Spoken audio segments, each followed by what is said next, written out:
Praise the Lord friends, I hope you all fine. God bless you.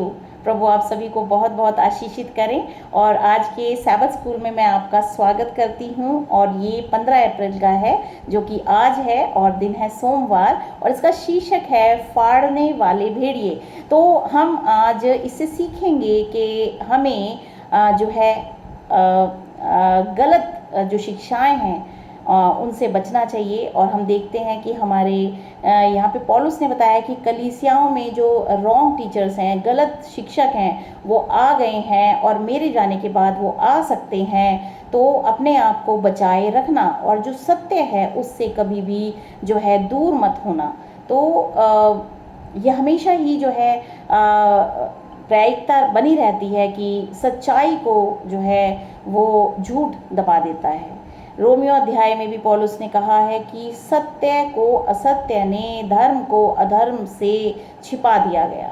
तो ये पहले से ही डिसाइडेड था कि ऐसा हो सकता है, और इसीलिए जो है पौलुस ने उस समय भी जो है लोगों को आगाह किया था। आज भी हमें जो है अलर्ट रहने की ज़रूरत है कि जो सत्य है, इटर्नल ट्रूथ है, उसको हम जो हैं अपने हृदय में दृढ़ता के साथ थामे रहें और उसमें हम बढ़ते चले जाएं। तो आइए हम पढ़ते हैं अध्याय 20, प्रेरितों के काम अध्याय 20 और उसकी 27 से हम 32 वर्सेस को पढ़ेंगे। इसमें लिखा है, क्वेश्चन है, आने वाले धर्म त्याग के संबंध में प्रेरित पौलुस ने इफिसुस की कलीसियाओं के अगुवों को क्या विशिष्ट चेतावनियां दी। इसमें लिखा है, पौलुस कहते हैं, क्योंकि मैं परमेश्वर के सारे अभिप्राय को तुम्हें पूरी रीति से बताने से ना झिझका। पौलुस ने अपना पूरा जीवन जो है समर्पित किया प्रभु यीशु मसीह के इस कार्य के लिए। उन्होंने सुसमाचार का प्रचार किया और वो कहते हैं कि पूरी रीति से मैंने जो है परमेश्वर के सुसमाचार को प्रचार किया है और मैं कभी भी नहीं झिझका इस कार्य को करने से। इसीलिए अपनी और पूरे झुंड को चौकसी करो। इसमें लिखा है, इसीलिए अपनी और पूरे झुंड की चौकसी करो, जिसमें पवित्र आत्मा ने तुम्हें अध्यक्ष ठहराया है कि तुम परमेश्वर की कलीसियाओं की रखवाली करो, जिसे उसने अपने लहू से मोल लिया है। मैं जानता हूँ कि मेरे जाने के बाद फाड़ने वाले भेड़िए तुम में आएंगे, जो झुंड को ना छोड़ेंगे। तुम्हारे ही बीच में से ऐसे ऐसे मनुष्य उठेंगे जो चेलों को अपने पीछे खींच लेने को टेढ़ी मेढ़ी बातें कहेंगे। इसीलिए जागते रहो और स्मरण करो कि मैंने 3 वर्ष तक रात दिन और आंसू बहा बहा कर हर एक को चितौनी देना ना छोड़ा। और अब मैं तुम्हें परमेश्वर को और उसके अनुग्रह के वचन को सौंप देता हूँ, जो तुम्हारी उन्नति कर सकता है और सब पवित्र किए गए लोगों में साझी करके मिरास दे सकता है। यहाँ पे परमेश्वर के वचन के द्वारा ही लोगों की उन्नति हो सकती है। अगर हम गलत शिक्षाओं को फॉलो करते हैं, परमेश्वर के सत्य से भटक जाते हैं, तो हम अवनति की तरफ चले जाते हैं। पौलुस इस चीज़ को जानता था, इसीलिए उसने कहा कि मैं ये तुम्हें सौंप देता हूँ और सब पवित्र किए गए लोगों को लोगों में साझी करके मिरास दे सकता, और यही वचन जो है मिरास दे सकता है। इसीलिए इसको पवित्र हमेशा बनाए रखें और मानें।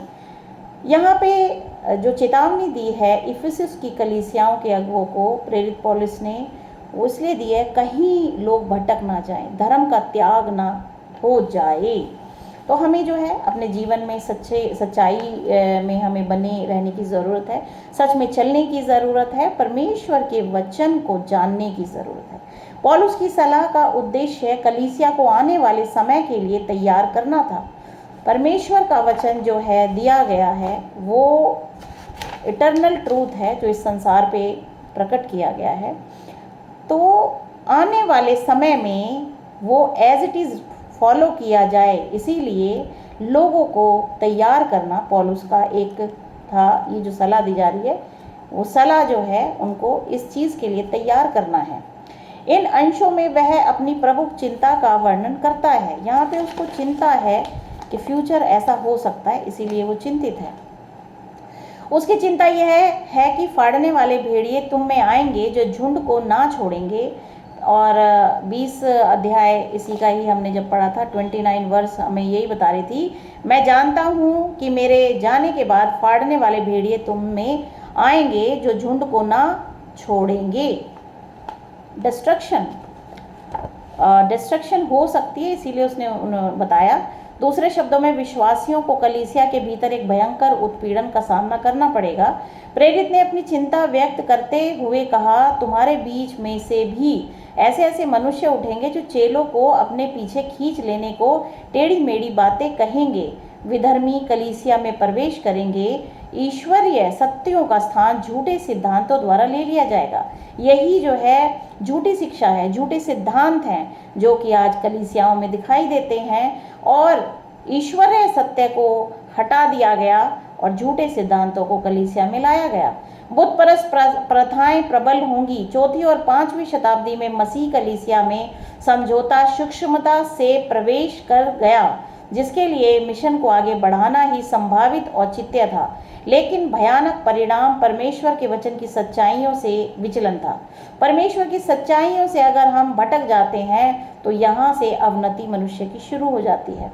दूसरा थिस्सलुनीको अध्याय 2 और उसकी 7 से 12 हम पढ़ेंगे। इसमें प्रेरित पौलुस आने वाले धर्म त्याग का वर्णन किस प्रकार करता है, उसे किन विशेषताओं का ध्यान देना चाहिए। तो यहाँ पे मैं इसे पढ़ना चाहूँगी, दूसरा थिस्सलुनीको, और इसका जो वर्ष है वो 7 to 12 है। इसमें लिखा है,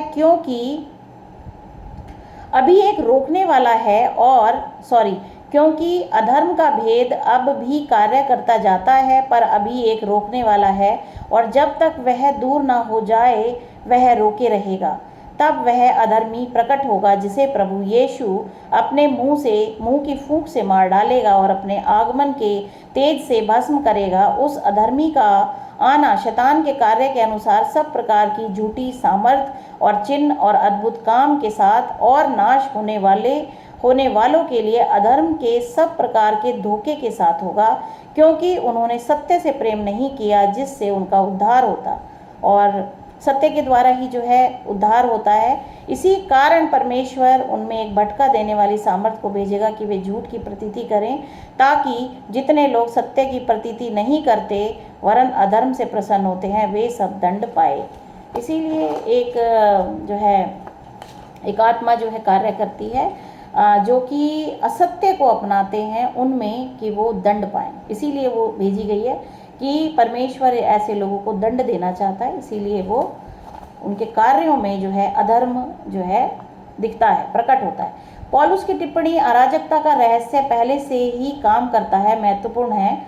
यहाँ तक कि पौलुस के दिनों में भी परमेश्वर की व्यवस्था का पालन करने के संबंध में परमेश्वर के वचन की सच्चाई से धीरे धीरे विचलन हो रहा था। यह विचलन बाद की शताब्दियों में और भी अधिक होगा, और आप देखते हैं 2000 साल के बाद बहुत कुछ चीज़ें हैं जो बदल गई हैं। सत्य को असत्य ने जो है ढांप लिया है। दूसरी आज्ञा के विपरीत मूर्तियों को मसीही उपासना में शामिल किया गया। सहस्ताबियों तक मूर्तियां सभी बुत परस्त धर्मों में सबसे आगे थी। मसीह कलीसिया में आने वाले अन्य जातियों के लिए मसीही धर्म को अधिक स्वीकार्य बनाने के लिए बुत परस्त देवताओं का नाम बदलकर तथाकथित संत कर दिया गया।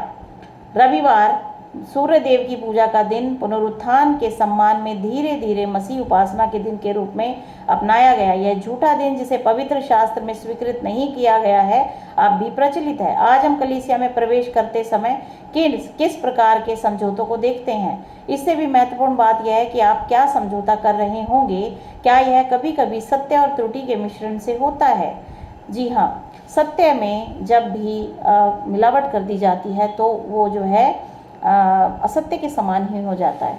कहते हैं कि आधा जो सच है वो बहुत खतरनाक होता है। तो आधे सच के साथ आप कभी भी जो है आगे नहीं बढ़ पाएंगे। सत्य अपने में कंप्लीट होता है, सत्य अपने में एक पूरा होता है, उसको पूरा ही मानना बहुत ज़रूरी है। वचन जो दिया गया है वैसे ही हमें मानने की ज़रूरत है, तभी हम जो है परमेश्वर के जो है चेले, परमेश्वर के धर्मी लोग हम कहला सकते हैं। तो प्रभु आप सभी को बहुत बहुत आशीषित करें। आज का दिन आपका शुभ हो। आमीन।